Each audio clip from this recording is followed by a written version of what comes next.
Muli po natin pinapaalala doon po sa ating mga kaibigan na gustong magparehistro po para sa election. Ano po? So open na po ngayon starting October 20. Ngayong araw po ang umpisa ng pagtanggap ng mga bagong registration ng COMELEC para po sa mga bagong botante. Ganun din po, kasama dyan yung ating mga SK. So pumunta lamang po ngayon sa COMELEC office para po kayo po ay makapagparehistro. Magdala lamang po ng mga valid ID kagaya ng national ID o di kaya postal ID,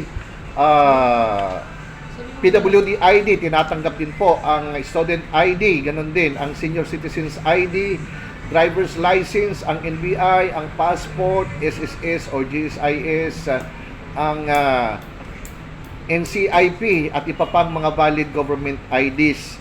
Yun po yung kinakailangang dalhin para po kayo makapagparehistro. Kasama po dito yung mga na deactivate na mga registration, pwede pong magpa-activate.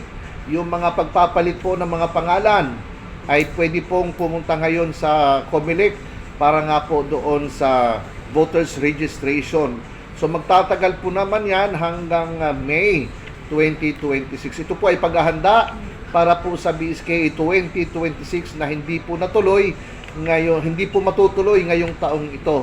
So ito po ay preparation para po sa mga susunod pang mga eleksyon na magaganap.